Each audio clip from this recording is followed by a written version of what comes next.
You say you want change. You say you're ready for a new life, lighter, freer, more aligned. But deep down, something holds you exactly where you are. It's not time. It's not luck. It's not the world.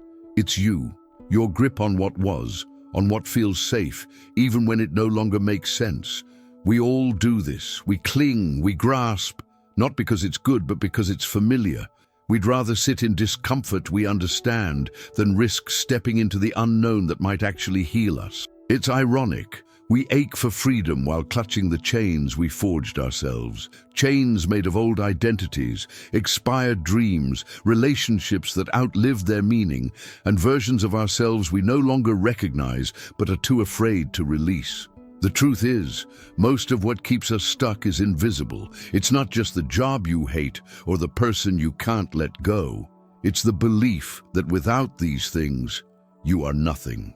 That your value is tied to roles you play, titles you've earned, habits you've rehearsed. The mind tricks us into believing that the known, no matter how painful, is safer than the uncertain. This is the illusion of control. Control is seductive. It gives us the feeling that we're doing something, that we're protecting ourselves, but often control is just fear wearing a clever mask.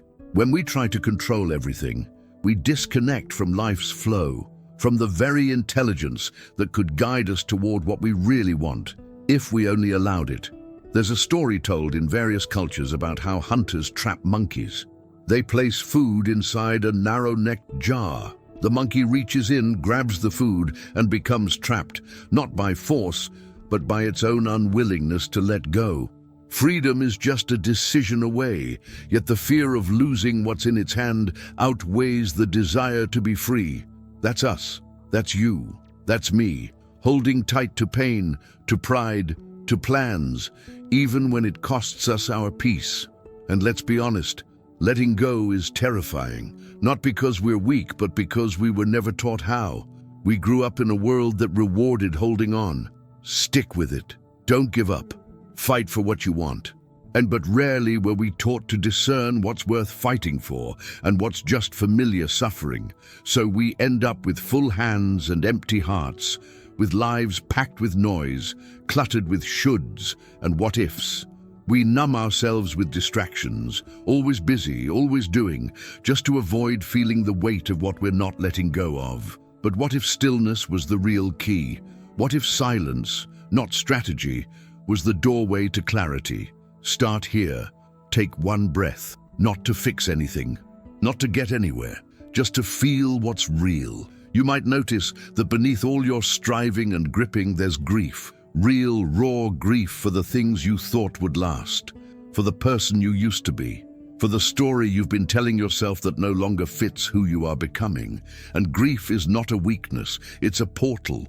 The deeper you allow yourself to feel it, the more space you create inside for something new to arrive. This isn't poetic fluff, it's neuroscience. When you suppress emotion, it doesn't disappear. It calcifies. It becomes tension, fatigue, anxiety, indecision. The cost of not letting go is a life half-lived, numb, and misaligned. You don't need more goals. You don't need another 5-step plan. What you need is permission. Permission to loosen your grip, to admit that some of what you're holding is breaking you, to stop pretending that holding it all together is the same as being strong. Because strength, real strength, is sometimes the courage to open your hands and walk away. And when you do, when even for a moment you release your attachment to how things should be, something remarkable begins to happen. The space you feared would be filled with nothingness, it begins to breathe, to whisper, to invite. You start noticing signs, subtle but undeniable. People you haven't talked to in years resurface with timing that feels too perfect to be random. A book falls off a shelf with exactly the sentence you needed to read. A dream returns, one you buried long ago, and this time it doesn't let you look away. Synchronicity doesn't show up in lives that are overcrowded with resistance. It arrives in the stillness that follows surrender. Letting go isn't about giving up. It's about giving in to the truth that life knows more than your fear does. That the unknown, while uncomfortable, might hold the exact peace, opportunity, or love your soul's been begging for. But you can't receive anything new if your hands are clenched around the past. You can't evolve if you're still bargaining with a former version of yourself. And you certainly can't hear the call of your next chapter if you're drowning in the noise of the last one. There comes a moment, quiet, private, sacred, where you feel it, the exhaustion of pretending, the weight of staying small, the silent scream of your own spirit saying, enough. And maybe, just maybe, that's the moment everything starts to shift. Not because you did anything big, but because you stopped resisting the truth that's been waiting for you all along. There's a moment, often silent, often private, when something in you breaks. Not in a destructive way, but like a shell cracking open. You've held on for so long, fought to maintain control, tried to force outcomes, protect what's familiar. But then, a shift. You realize nothing changes until you do. And that shift, that's where courage begins. Most people misunderstand courage. They think it's loud, dramatic, heroic, the kind of thing reserved for battlefield moments or grand life decisions. But real courage is quieter. It's found in the soft tremble of your hand when you finally let go of what you thought you couldn't live without. It's when you stop negotiating with the past and choose to walk into the unknown with nothing but your intuition and trust. Courage is not the absence of fear. It's the decision to move forward even with fear whispering in your ear. And here's something they don't tell you. Fear doesn't disappear before the leap. The leap creates the space for fear to dissolve. Waiting for certainty is a trap. You'll wait forever. What changes your life isn't certainty, it's movement. Imagine standing at the edge of a cliff. Below, you can't see the bottom. You don't know if you'll fall or fly. But staying where you are, that's no longer an option. Because even though you're safe, you're not alive. That edge is where transformation begins. That is the threshold between who you've been and who you are meant to become.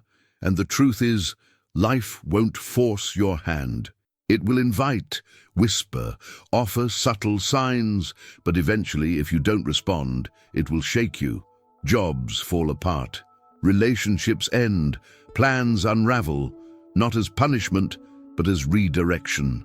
Life clears what you refuse to release. It removes what you outgrow. The question is, will you cooperate with that process or resist it until it hurts? One of the greatest illusions we carry is the belief that we need to have it all figured out before we act. But the most powerful moves we make in life often begin in confusion, in vulnerability, in chaos. The butterfly doesn't become what it is through clarity. It becomes through surrender, through the total destruction of what it once was. Courage is choosing to begin again without knowing where the road leads. It's burning the map and following the pull of your soul instead of the path of expectation. It's walking away from things that make sense to everyone else, but no longer resonate with you. And yes, it's terrifying. You'll grieve, you'll question yourself, you'll wonder if you made a mistake. But slowly, something new emerges, a version of you that is lighter, truer, untethered from the weight of pretending, pleasing, performing. And this new self, it's magnetic. You start attracting different opportunities, different people, different energies, not because the world changed, but because you did. If you're feeling this, if this resonates in your chest like something ancient waking up inside you, this is your moment. You're not watching this by accident. The words are not random. Something brought you here. And maybe, just maybe, this is your invitation to choose courage over comfort. If this message speaks to you, if you feel something shifting inside, don't keep it to yourself. Hit the like button, subscribe to the channel, and share this video with someone who needs to hear it too. This kind of transformation ripples, and your courage might be the permission someone else is waiting for. Because here's the truth, the life you truly want, the peace, the freedom, the alignment, is already waiting. But it's on the other side of the leap, and no one can take it for you. Only you can choose to fly. There comes a time when you have to decide, are you going to keep carrying the weight of everything you've outgrown, or are you ready to put it down and choose a life that reflects who you are now, not who you were, not who they expect you to be, but the version of you that's been quietly waiting to be seen. Renunciation isn't about sacrifice in the way we've been taught. It's not about loss for the sake of suffering. It's about clearing space. It's about choosing what stays and what no longer has a place in the life you're consciously creating. In a world obsessed with accumulation, more goals, more success, more validation, few talk about the sacred art of letting go by choice. The conscious no, the deliberate closing of a door. Sometimes that door is a dream you once fought hard for. Maybe it made sense back then. Maybe it was everything you thought you needed to feel whole. But people change, and that includes you. If your vision doesn't evolve with your soul, it becomes a prison. That's why some people reach the top and still feel empty, because they climbed a mountain that no longer belonged to them. Renunciation isn't weakness, it's refinement. It's the courage to say, I could keep going down this road, but it's no longer true to me. And that's terrifying. Society teaches us to admire the ones who persist, who never quit. But what about the wisdom of the one who pauses, reassesses and says, this no longer aligns with who I'm becoming? Choosing to renounce isn't just about what you let go of. It's about who you create space to become. And in that space, something sacred starts to unfold: awareness. You begin to notice the patterns you've been repeating, not because they made you happy, but because they made you feel safe. You start seeing how many choices were made from fear of being alone, fear of disappointing others, fear of being misunderstood. But true freedom doesn't come from keeping everyone else comfortable. It comes from telling yourself the truth, even when it's inconvenient, even when it disrupts the story others have about you. There's a quiet power in walking away without bitterness, in releasing something not because it was all bad, but because you finally trust what's ahead more than you fear what's behind. That's not abandonment, it's evolution. Think about it. A snake doesn't shed its skin because the old one was wrong. It sheds because it's too small now. You don't have to demonize the past to outgrow it. You simply have to stop trying to shrink yourself to fit it. The real challenge: most people are addicted to their own identity.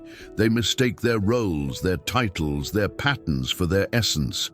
So the idea of releasing those roles feels like death. But what if that's not the end, but the beginning of becoming fully alive? And this isn't just philosophy, it's biology. Studies in neuroplasticity show that the brain literally rewires itself when you make new, conscious choices. Every time you renounce a thought, a behavior, a belief that no longer serves you, you carve a new path inside yourself. You're not just changing your mind, you're changing your future.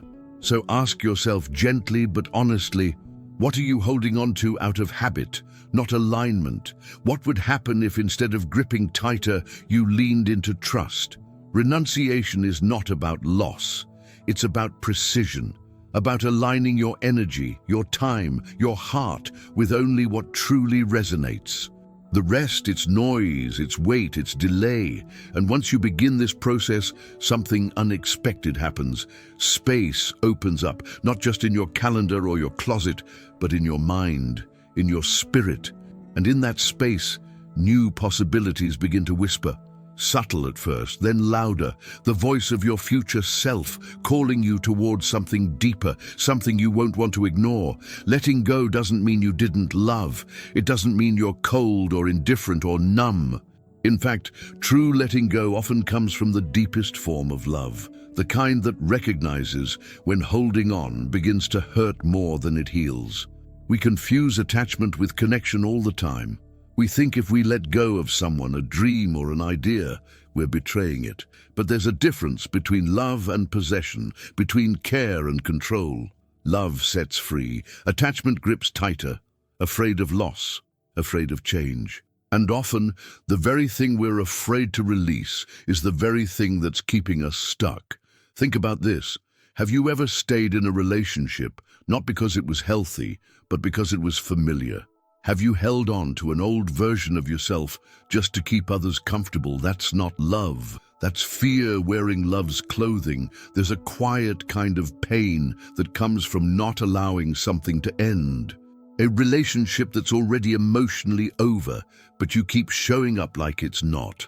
A version of yourself that's exhausted, but you keep performing it for the world. The fear of the unknown convinces us to keep going, but what we don't realize is that we're grieving while still pretending to be present. Letting go is not rejection. It's clarity. It's choosing truth over illusion. It's saying, I love you, but I also love myself enough to walk away from what no longer nurtures me. That's not selfishness. That's sovereignty. And this applies to ideas and dreams too.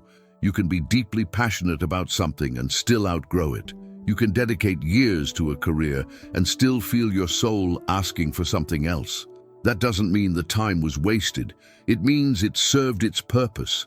And now something new wants to emerge. Even spiritually, we can become attached to teachers, to beliefs, to rituals, until they become cages instead of doors. When we confuse the form with the essence, we miss the living, breathing truth that growth is change. So how do we know when it's time to let go? When staying begins to shrink you, when pretending drains more energy than honesty, when peace is only possible on the other side of surrender, and once you let go, truly without conditions, something powerful happens. Not immediately. Sometimes it's quiet, but there's a lightness, a realignment, space. And in that space, something new begins to stir. You don't always notice the exact moment it happens, but something shifts. A weight you've carried for years suddenly feels lighter. Not because the world around you changed, but because you did. You stopped clinging. You stopped resisting. You stopped forcing your life into shapes that no longer fit who you were becoming. And in that quiet moment after letting go, there's space. Space where anxiety used to live. Space where plans used to crowd. Space where the past used to echo. It's disorienting at first, like waking up in a room you've never seen before. But the stillness isn't empty. It's pregnant with potential. The kind you can't script, only feel. This is the place where life begins to move differently. You start noticing things you didn't before. A sense of flow, a rhythm beneath the noise. Tiny moments that once felt random now seem meaningful. A song plays at the exact time your thoughts needed it. A stranger says something that answers the question you've been silently asking. These aren't coincidences, they're synchronicities. Life speaking in its native language, alignment. Carl Jung called synchronicity a meaningful coincidence. But it's more than just a curious event. It's the universe reflecting back your inner state. When you stop resisting, you become available. Your perception expands. You're no longer trapped in survival mode, calculating and controlling every outcome. Instead, you become open to intuition, that quiet guide inside you that doesn't scream but always knows. But here's the catch. This kind of alignment doesn't happen when your life is cluttered with resistance. It doesn't show up in the mind that's desperately trying to control every detail. It arrives when you surrender, when you say, I don't know exactly where I'm going, but I trust where I'm being pulled. The unknown used to terrify you, but now it feels like a blank page. And something inside whispers, this time you get to write differently. You start living from a place of presence rather than pressure. You notice beauty in ordinary moments. A walk becomes a conversation with the wind. A pause becomes an answer. You start to see that what you were chasing all along wasn't a thing. It was a feeling, peace, authenticity, connection. There's a powerful concept in quantum physics that says particles behave differently when they are observed. Simply paying attention changes reality. The same is true in our lives. When you begin to watch your life with curiosity rather than judgment, everything softens, possibility expands.